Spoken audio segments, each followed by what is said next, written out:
I'm not gonna lie, this was a hard episode to open up because number one, coming back after a large gap in anything is challenging. But coming back after a large gap and also feeling like a completely different person is another. Now, I have so much to share with you on this episode, and it's going to be one of those ones where you will be able to take away a lot of nuggets because, as always, I am here to share my experiences with you. And that's what I really just want to get into first is what has really taken place over this last little bit. Why did I gap the way that I did? And what has the last 3.5 years taught me? How did it change my business, the way I view life, the way I take care of myself? Um, it's going to be a really good episode. So let's dive directly into it. Now, I just want to bring it up here because the last time that I was posting the podcast consistently was around like late spring, early summer 2025. And that was when I was starting to get into the mold toxicity protocol. More than anything at that time, I needed to bring down inflammation off my body. So, as I talked to you guys on that episode of my mold toxicity journey, and if you haven't checked it out yet, definitely go and check it out so you can get all of the details. It was one of those things where I knew that it was going to take some time, right? And so I was finally starting to feel better, and summer came. It was great. I went and enjoyed a beautiful vacation with our best friends and got to see our other best friends get married. And I went to my other best friend's bachelorette party. Like, it was just one of those beautiful trips where you got to see so many people and just really celebrate, see the country. We had a blast.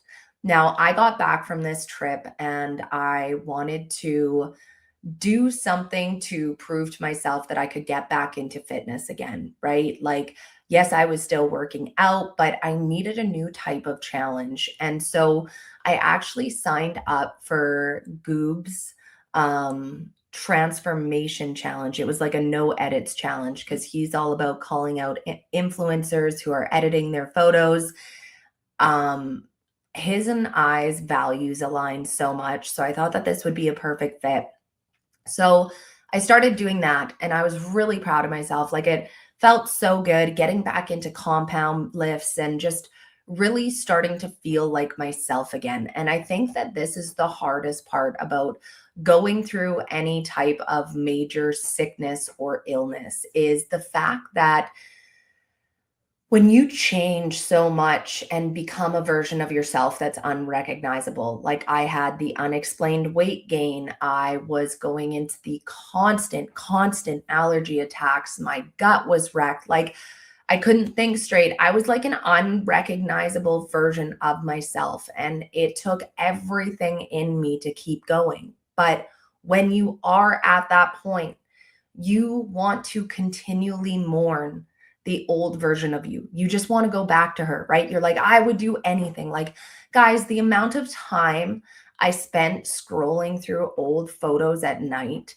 just mourning myself and mad at myself, especially because where I got sick, I should have never gotten sick. And I was doing everything, quote unquote, right to take care of my body. But this is where we get further into the story as well with just that mold toxicity journey in and of itself. But you mourn that old version of yourself. You wish that you could be her. But here's the truth, guys. When you go through really hard things, you're never going to come out the same person. You sure as fuck should not come out of that the same person. And it took me a while to stop holding on to that, right? And so that's where it became really beautiful to start seeing my personality come back, right? My allergies were coming down. That inflammation was coming off my body. My physique was starting to look recognizable again. Was it where I wanted it to be? No, but it was at least something that felt familiar and not completely foreign. And I was just starting to get that build up again of like, oh, I'm getting clearer on the direction that I want to take AF Nation. And I knew that I was going to change from authentically fit to a full drop of AF Nation. And so all of these things were building. But in this, I had that deeper desire and passion to keep continuing my education. And so I signed up for schooling in October, and it was a big one. Massive course, massive investment. And like, if you know me, I don't spend my money on small shit. Okay.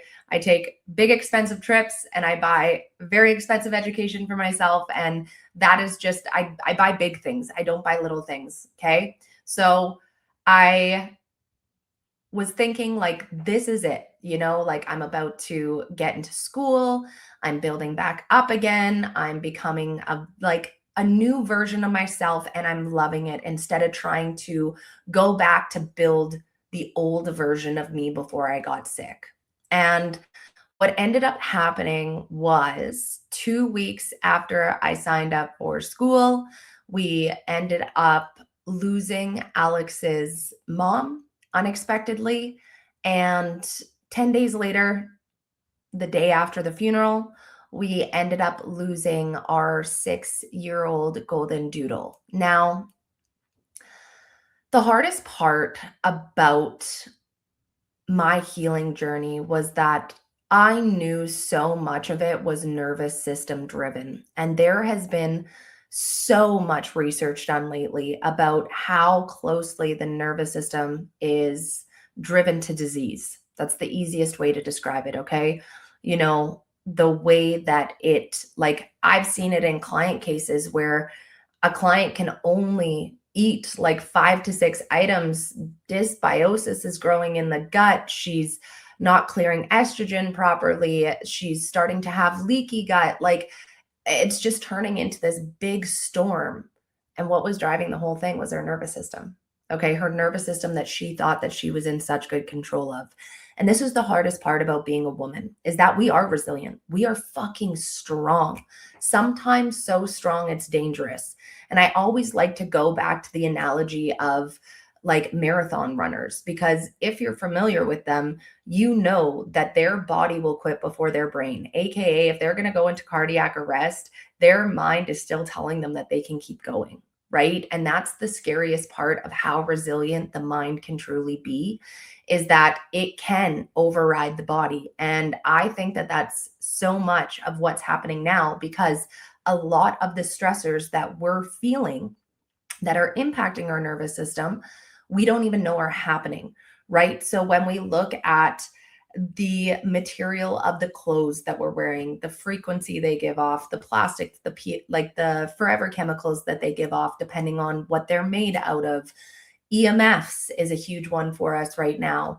Like, the list goes on and on of our environmental stressors that are around us that we don't even realize we're getting hit with all the time. And that is adding to our load.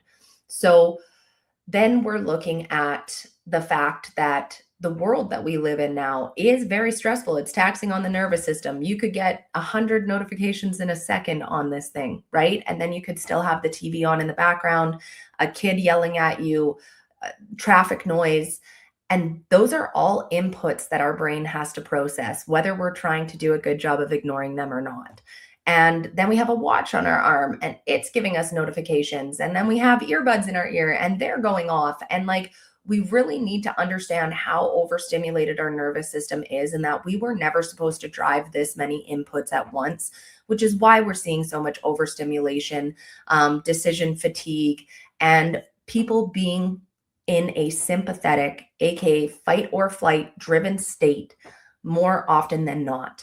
And that state is driving illness. And that is the pattern that I was able to pick up on over the last 3.5, 4 years of me going through this. And in the last 3.5, 4 years of going through all of that, that is where I recognized the importance of capacity. Because when my mother-in-law and my dog died, yes, I was healing. Yes, I was getting better. On the outside, things were looking great.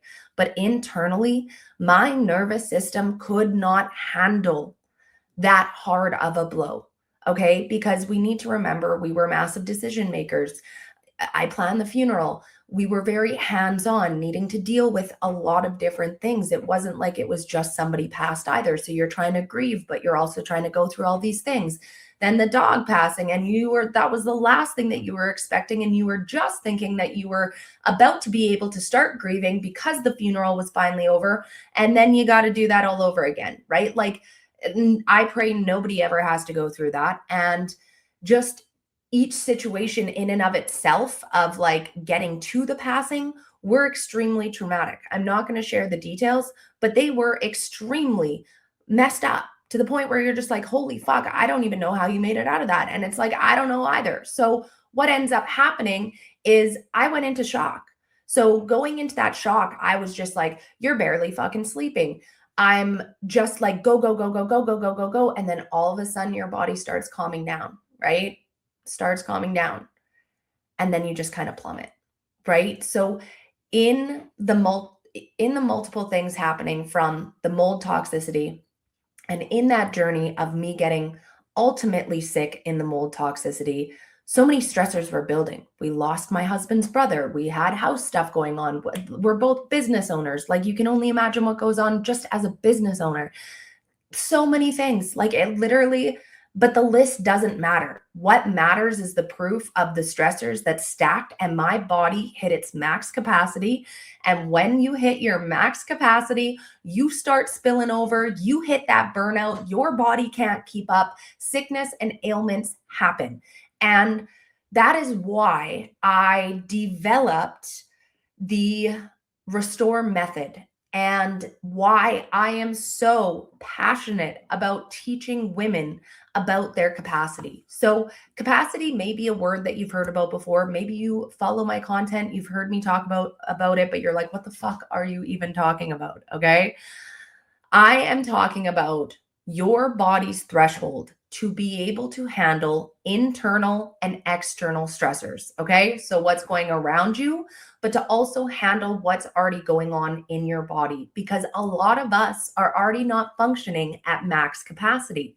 So what I always like to do is look at a bucket analogy, and that stressors are water coming into the bucket. Now, I will probably do a deep dive YouTube episode on this, but for the most part, what I want you to visually picture is just this bucket filling on the day to day. Now, we need to remember that if our body is already not functioning as well as it should, that's going to take up a little bit of the bucket space, right? Because there's already stressor on the body. So when you're going into each day, you already lost so much volume because of you not feeling well. If we are not poking holes into the bucket, AKA being able to bring stress down, whether that's bringing down inflammation on the body, improving our environment, mentally bringing stress down, like, this is the thing. Stress hits from a lot of different angles. So we have the opportunity to be able to open up our bucket, our capacity, by relieving stress in different ways, right? So everybody's bucket's going to look different on what those stressors look like. Everybody's going to look different on how much volume they have in their bucket. Some people have really big buckets. They're very resilient. They're good at dumping. They just keep building that capacity. They're never riding that rim of the top. Then there's other people who constantly chase that rim. They are leaning on that edge of burnout all the time.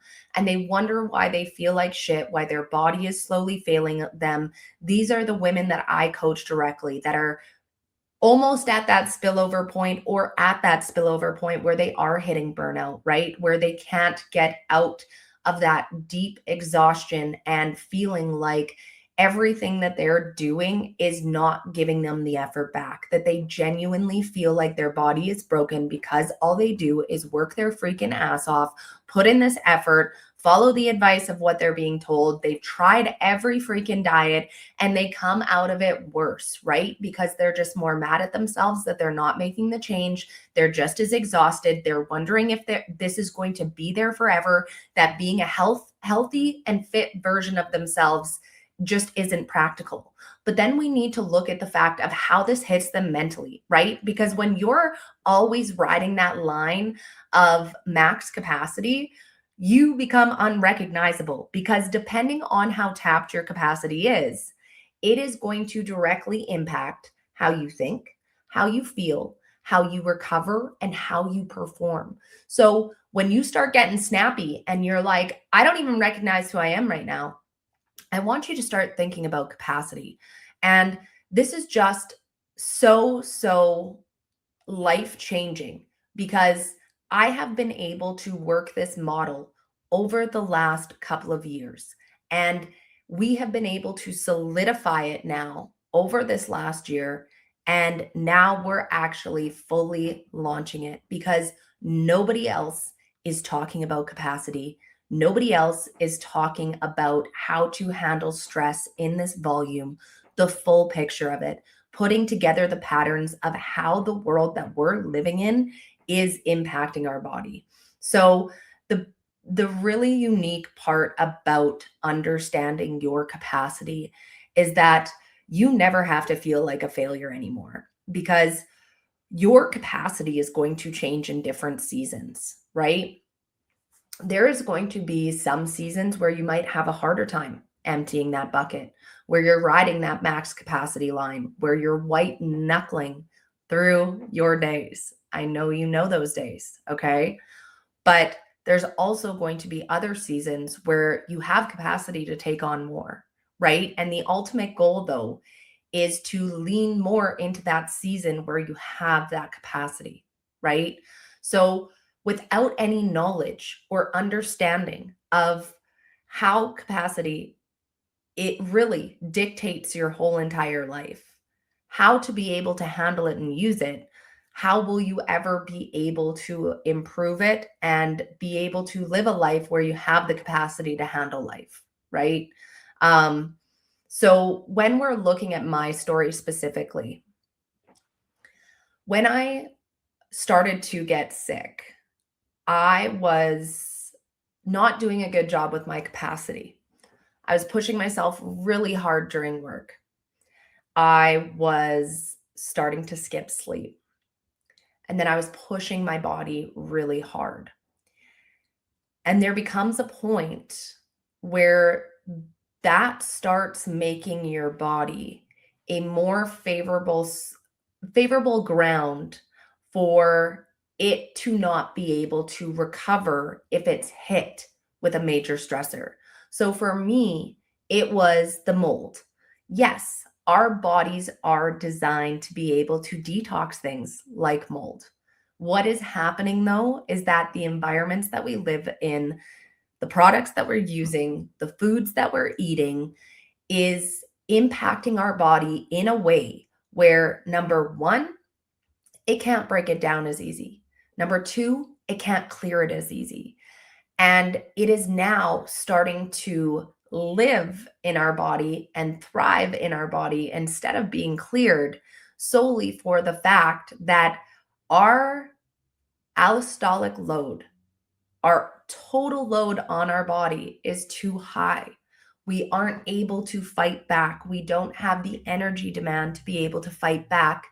And our body starts to slow its processes because it is now solely focusing on surviving, not being able to beat things, not being able to produce babies. We look at all the infertility cases that are happening right now. It's not worried about being able to digest, right? Look at all of the gut issues that we have going on.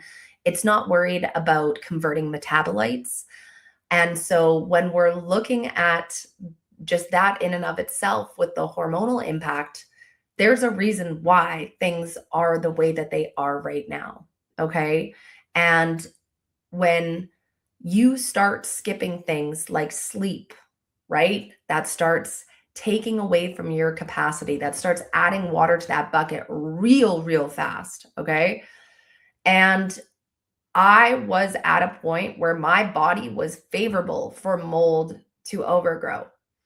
And because I wasn't catching it and I didn't know what was happening, then it was able to keep growing. Bacteria was continuing to overgrow. Then it started to get to a spot where, you know, I wasn't able to excrete things the way that I should. My lymphatic system was slowing down. Like it was starting to stack on each other because it just kept, the environment kept feeding it. Okay. So we need to remember that when people get sick, we aren't going to get sick in an environment that isn't favorable to host it. That is the most important takeaway when we're thinking about sickness, illness, and disease right now.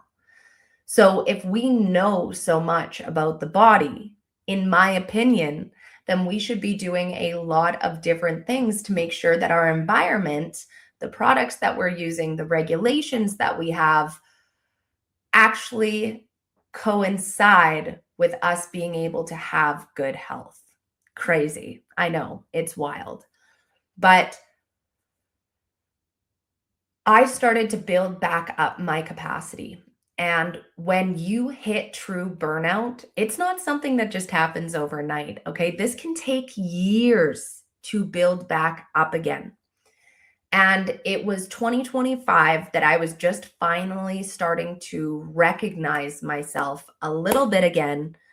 And then I got hit with all of that stress because on top of those stressors and taking care of the family and being there for my husband and then also grieving myself and all of the other things that come along with it, I'm still running a business. I'm still trying to do school. Christmas hit, like New Year's and the business that I'm in with fitness, we're always talking about the new year, planning things for the team, like year end stuff. It was an effing nightmare. It was an effing nightmare. So then January comes and we're getting ready to go on our annual trip that we do for my birthday and our anniversary. And that in and of itself is stressful as a business owner. But I've worked so hard over the years from being the business owner that had no boundaries for herself and literally didn't take vacation, didn't take days off of work from talking to my clients. Now I'm somebody who does take vacation, does take days off from responding, but which is so good because that is truly what I tell my clients to do all the time. So, earlier on in my business, I didn't follow those boundaries because I was so scared of my business falling apart if I wasn't there. And if you own a business or you have high responsibilities, I know that you will understand that. And it's stupid. It's so dumb, but we still do these things. But look at where it leads you to, right? So I start taking this vacation though, and that in and of itself is work because I'm getting behind on school when I already felt behind with, obviously all of that happening just a couple weeks after getting started in it. The business in and of itself doesn't circle unless I do any of the work. So it's like before and after is all me. And that this is not me complaining. This is me just painting a reality picture of what was going on with me at that time. And so, I was starting to build back up again. And then I will share this part as well is I got back from vacation. I felt really good. February went great. I was like, wow, like things are changing. I'm just like, I got that break from vacation, even though it was busy, I think this is the shift. And I even posted an old podcast that I recorded with a client in 2025. I actually have another one that I still need to post for you guys from 2025. But I posted it in March thinking that I was going to get back on the podcast. And I ended up having the biggest month I ever have. And beautiful. Like, obviously, that's great. Like, I'm impacting so many lives. Like, what I see as a true value and absolutely life-changing process with AF Nation and the Restore method is proving itself, right? I couldn't be happier, except for my nervous system still wasn't where it needed to be to take a really big high. Okay. So here we go from two really big lows and then a really big high. And after I hit that high, like it was just like I plummeted. Now, one thing to remember is that I think I went over it in my mold toxicity video, but I had talked about years earlier getting, Dutch tests done.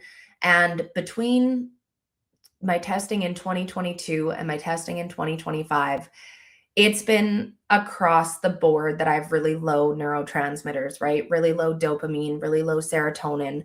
Um, and I've never been on SSRIs or antidepressants, but it's not something that surprises me. And when we actually evaluate my life from childhood, I don't think I've ever had great neurotransmitters. And when we look at the reason why, being heavily overweight, as soon as I got the vaccines as a kid, I pretty much turned autoimmunity. And I recognize that that has actually impacted so much of my health over the years without realizing it. And so when we're looking at being in a position where you hit a really big high, you would think anybody's going to be happy about that. Well, if you are in a position where your dopamine and your serotonin are really low and you just had a really big spike, you're going to crash out because you have no baseline, right? So March ended up being some of the darkest weeks I'd had in a long time, and it pretty much took from March to May, I would say, to really dig myself out of that, and it took a conversation with actually my girlfriend and, helped me reestablish, because the hardest part was that I knew it wasn't practical to not, like, there was no real reason why I should have felt the way that I did, but at the same time too, I had just been through a lot. I was really, really tired, and then we got Huxley, right? Um, so with losing the golden doodle, we thought that we had wanted to get a golden doodle again. Now, the golden doodle that we lost, Sunny, he was an F1B, which is a golden doodle crossed with a poodle. They are, for whatever reason, not breeding those as much anymore. We couldn't really find them. And it makes me wonder if there is predisposition to a lot of potential ailments, with the fact that he was also autoimmune. He also had cancer, and that's how he ended up dying, was hemangiosarcoma. He ended up having a tumor pop that we didn't realize he had. And so we ended up getting a F1 golden doodle. So that is the full golden retriever crossed with a poodle. Now, we got sick right before we had to go and get him. And then we weren't sleeping well at the hotel because there was this big conference and it was creating a riot. And then we had a whole bunch of family that we had to see because it was like Easter weekend and our family doesn't live where we are. And then as we're driving back, Alex's brother and wife from Vietnam came to stay with us, which I love seeing them every single second, but also very busy, right? So you're just getting back from the trip, you have this new puppy, you're hosting people in your house, and you're also working. Then puppy's not really wanting to sleep very much, right? So then you're losing a lot of sleep those first couple of months. Now, we did not expect Huxley to be such big dick energy, to put it very lightly. And I thought that this was a really important one to touch on too, because you don't get to choose your kids or your dog's personalities, right? Like when we look at how we picture getting a puppy or having a kid, and we have all these ideas in our head, and my idea was that I know that them spaying and neutering them too young impacts their hormones and now becomes a predisposition to ailments such as different types of cancers. So in my head, I was like, let's go for the gonad preserving. So they would actually like keep his balls, or yeah, they would keep his balls, but they would still be able to make it so that he's neutered essentially, right? And so that was supposed to be better for him. Now, that was going to be our first pick for him. Now, that he is almost 6 months. He is the craziest, most dominant. Now, if you have been following Huxley's journey, you guys know that right from the beginning, we were on the training. Okay. We have done everything in our power to make sure that he is walked, that his energy is burned. He is like, he literally lives king life. Okay. But that does not take away from the fact that he is such a busy personality.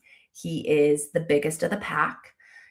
The lady that we got him from said that she may have, or he may be the biggest golden doodle that she has ever produced.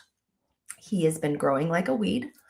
We are at that 6 month mark where the testosterone's being boosted again, teenager phase, little bit of regression that always typically takes place with any type of dog at this age. Well, let me tell you, okay, we are going to be getting him neutered as soon as we possibly can to hopefully change some of these dominant traits. So we look at something like that in life where you love your kid, you love your dog, you would never change them. You know, you would never give them away on some days, you know what I'm saying?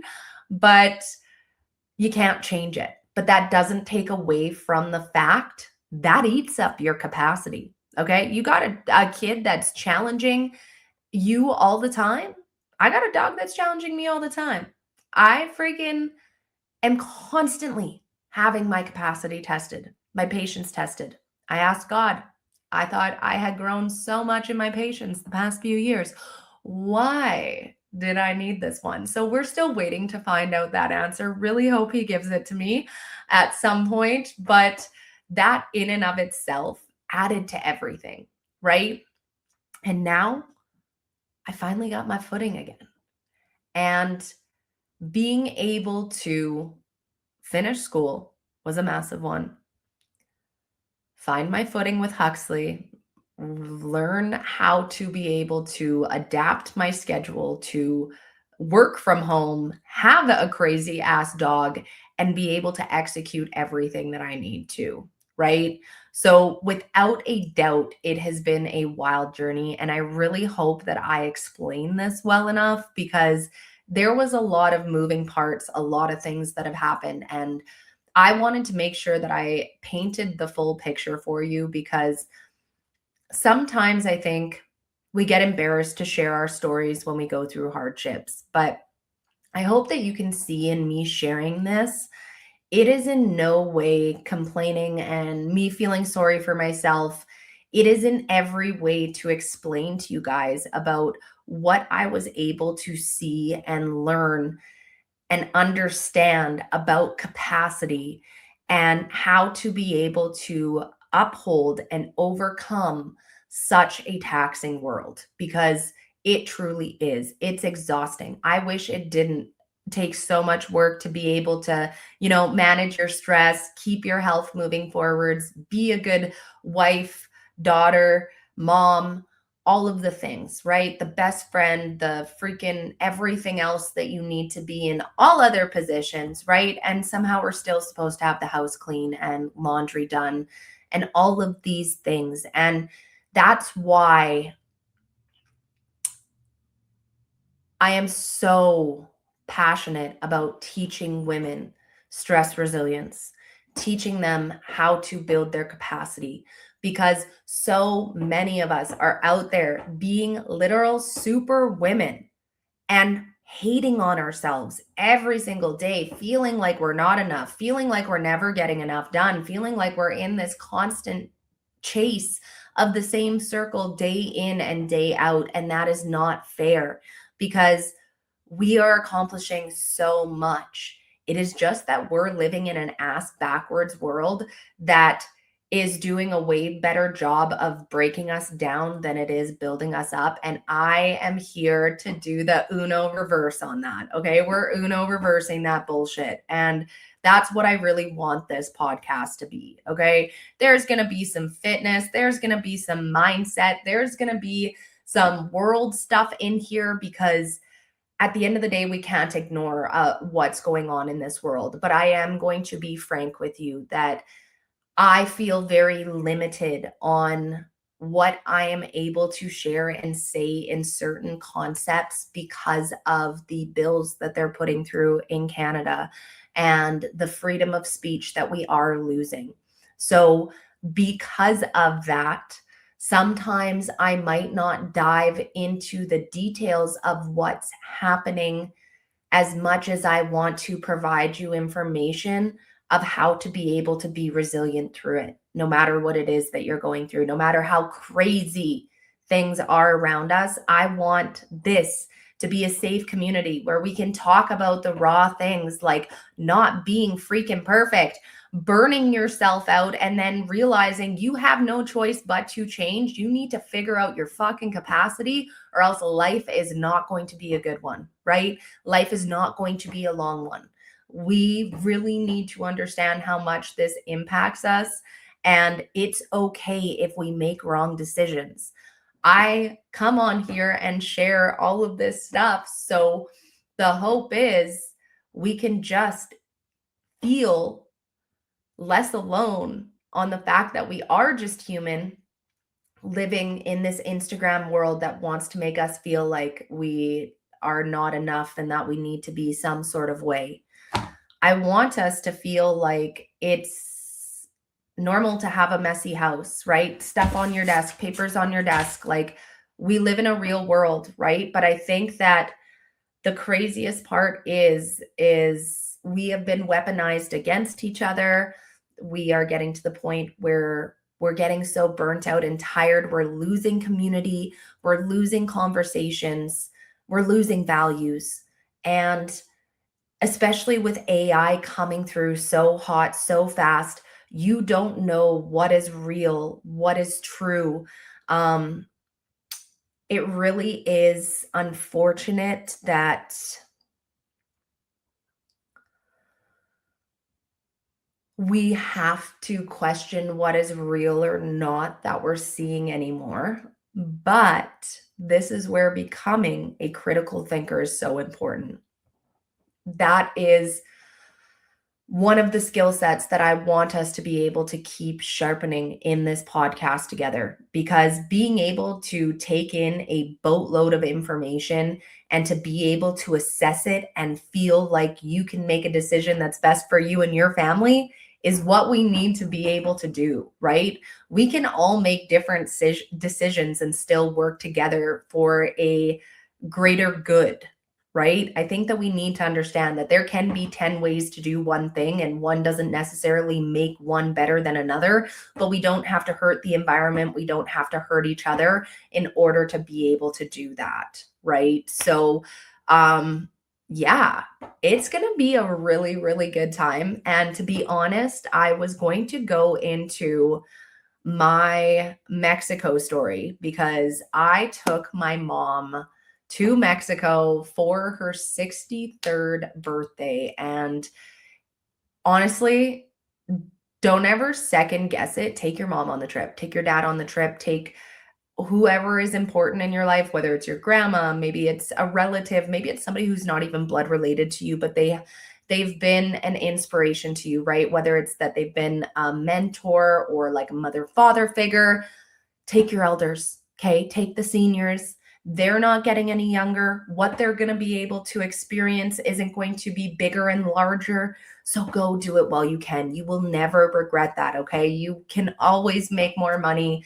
I'm not one to ever tell you to frivolously spend your money, but I promise you that is one of the top 10 things that you will never regret in life. So, trip was amazing, but I actually feel like I want to make this next episode where I drop that story. And when I get into that episode, you will understand why. But for now, I want to end this one here. And I want to remind you that you're always going to have this idea of how you think life is going to go, right?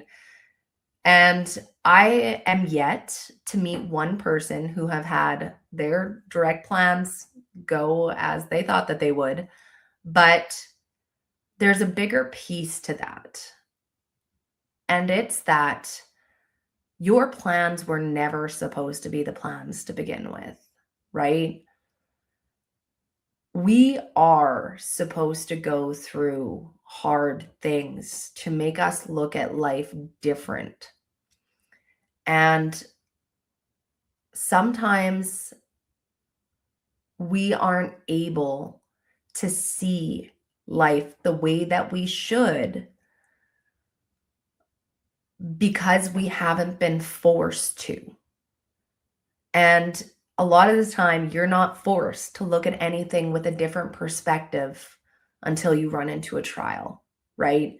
So, this is where I want to encourage you. If you're going through anything in life where you feel like maybe you're unrecognizable, maybe you feel like your life is unrecognizable, you don't know what next step you're going to take, you are super sick, and you just wish that you could be the old you. What you're going through right now and what you're currently learning is so important, because if you only look to the past, you won't grow the lessons of this, right? But if you're willing to strip away that ego and really look at how this has forced you to look at life different, it's incredible what you can come up with. Because I do want to do an episode on grief, because if you haven't lost anybody, and I truly, I hope that you haven't, but it is truly just life. We're all going to have to go through it. And it drives me nuts that not more people are taught about it. It does change your perspective. And I don't care how many times you've been through it. It changes your perspective a little bit more every single time. If you allow it to, right? And I think that in a world that's constantly trying to be something different than themselves and trying to just gain more and more and more of things that don't really matter, these hardships allow for us to slow down enough and remember what truly does matter, which is our health, our community, our families, and being able to feel like we have purpose in this life. So it's been wild, to say the very least. But I was able to get out this podcast in less than 45 minutes, which I feel like is pretty damn good. We know that we're moving in a new direction for AF Nation right now. It's something that's always been there, but there is going to be something that I'm dropping over the next few episodes for AF Nation. So you're going to want to keep your eyes on that, because it really has been 8 years of seeing hundreds of personalities and bodies and watching them and picking up on patterns of how they're being impacted and how that impact impacts how they respond, so that I can create a pathway for them that doesn't just allow them to get the physique, doesn't just allow them to sustain the physique, doesn't just allow them to actually have quality digestion, hormones that work for them, not against them, their body that's not being driven by stress, but a body that is truly able to show up when things are hard, have the emotional resilience that they need, be the critical thinkers that they need, be the kind of person that steps into a room and is noticeably different because of the way that they uphold themselves and because of the way that they speak to others. Because so much of everything that I just listed is a reflection of a body working well and a mind who loves its body, right? So I'm going to leave that one there. We're going to catch you on the next episode. And I am so, so excited to keep growing from here.